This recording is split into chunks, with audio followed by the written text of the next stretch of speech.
नमस्कार बंधुरा पद्मा किचेनेर आरो एकटी नतून पर्वे सबाइके स्वागत। आमार छेले ग्रामे गेछिलो, ग्रामे पुकुर थेके एई पांगास माछटा धरे निये एसेছে, निये एखाने एসে এই পাঙ্গাস মাছটা আমি গ্রাম্য পদ্ধতিতে টক রান্না করে আপনাদেরকে দেখাবো। এবার আমি মাছটা কেটে নেব।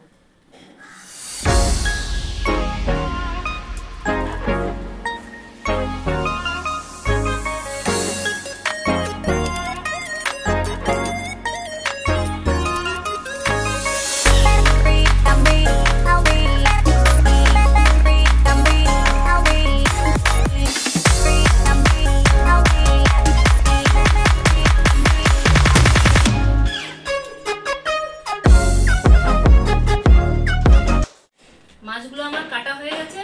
এবার আমি মাছগুলো ধুয়ে নিয়ে এসে দেখিয়ে দেবো। এই পুকুরের মাছ, টাটকা মাছ, টক রান্না করে খেলে খুব টেস্ট হবে। তাই জন্য আমি মাছগুলো ধুয়ে নিয়ে আসছি।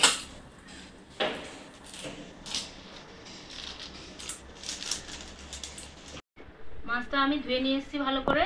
এবার আমি মাছটা যখন নুন হলুদ মাখিয়ে ভাজবো তখন দেখিয়ে দেবো। তো বন্ধুরা, মাছটা আমি লবণ হলুদ মাখিয়ে নেব।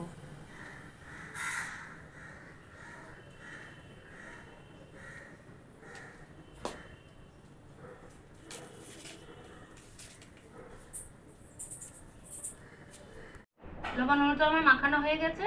এবার আমি গ্যাসটা জ্বালিয়ে কড়াইটা বসিয়ে দেব। আমি কড়াইটা বসিয়ে দিলাম, ততক্ষণে গরম হোক। গরম হতে হতে আমি আমচুরটা জলে ভিজিয়ে দেব। এটাও তো দেখুন গ্রাম থেকে নিয়ে এসছে, গ্রামে বানানো আমচুর। এই আমচুর দিয়েই টাটকা মাছের পাঙ্গাস ট্যাংরা টক হবে। মাছটাও পুকুরের মাছ। এই দেখুন, পুকুরের ধরা মাছ রান্না করে খেলে খুব টেস্টি হয়। এটা তো খাওয়ার দেওয়া মাছ নয়, এটা পুকুরে যা ঘরে ভাত মাছ কাটা খেয়ে বড় হয়েছে এই মাছেরই টক রান্না করব। তো কড়াইটা গরম হওয়ার পরে আমি সর্ষের তেল দিয়ে দিয়েছিলাম। সর্ষের তেলটা আমার গরম হয়ে গেছে। এবার আমি মাছটা দিয়ে দেব। আর একটা কথা বলে দিচ্ছি, আর মাছ, বোয়াল মাছ এবং পাঙ্গাস ট্যাংরা জাতীয় মাছ এইসব কিন্তু ফাটে। তার জন্য সঙ্গে সঙ্গে দিয়ে ঢাকা দিয়ে দেবেন। আমি সেই জন্য মাছ দিয়ে ঢাকনাটা দিয়ে দেবো।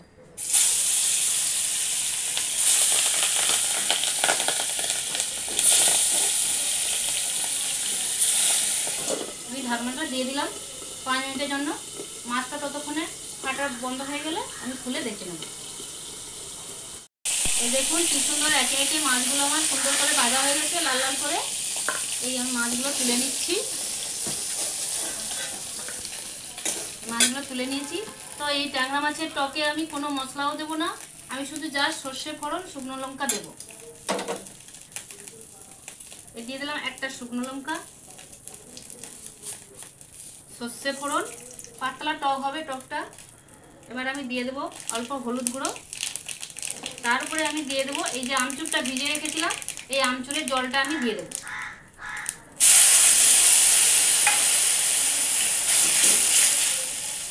এই দেখুন পাতলা টকের ঝোলটা কি সুন্দর দেখতে লাগছে। এতে কোনো মশলাও পড়বে না, কিছু পড়বে না। টকটা এত সুন্দর খেতে লাগবে, একবার বানিয়ে খাবেন। আমরা তো মেদিনীপুরে, তাই গ্রামের লোক, সেই জন্য টক খেতে খুব ভালোবাসি। এই জন্য আজকে টাটকা মাছের টকটাই বানালাম। আর আমি জল দেব না। এবার আমি একটু 5 মিনিটের জন্য ঢাকনাটা দিয়ে দেবো, জলটা ফুটবে। আমি ঢাকনাটা দিয়ে দিলাম। এবার আমি 5 মিনিটের পরে ফিরে এলাম, ঢাকনাটা খুলে দেখে নেব। এই দেখুন কি সুন্দর টক জলটা ফুটে গেছে। এবার আমি এর উপরে মাছটা দিয়ে দেবো। দিয়ে দিচ্ছি মাছগুলো। মাছের তেলটা দিয়ে দিচ্ছি। এই মাছটা দিয়ে দেওয়ার পরে 5 মিনিটের মতো ফুটবে। ফোটার পরে আমি নামিয়ে নেব। তো আপনাদেরকে দেখতে কেমন লাগছে? আমার তো খুবই ভালো লাগছে। আপনাদেরকে দেখতে কেমন লাগছে কমেন্ট করে জানাবে, আর সাবস্ক্রাইব করে দেবেন। এবার টকটা আমার ফুটে গেছে। এবার আমি কাঁচা লঙ্কা ভেঙে আমি দিয়ে দেবো। পাতলা টকে কাঁচা লঙ্কা মেখে খাবেন ভাতে, খুব সুন্দর লাগবে। তরকারিটা আমার হয়ে গেছে। এবার আমি ঢেলে নেব। এই দেখুন কি সুন্দর দেখতে লাগছে পাতলা টক। এবার আমি গ্যাসটা বন্ধ করে ঢেলে নিচ্ছি। আজকের মতো এখানেই শেষ। আবার আসছি পরের ভিডিওতে।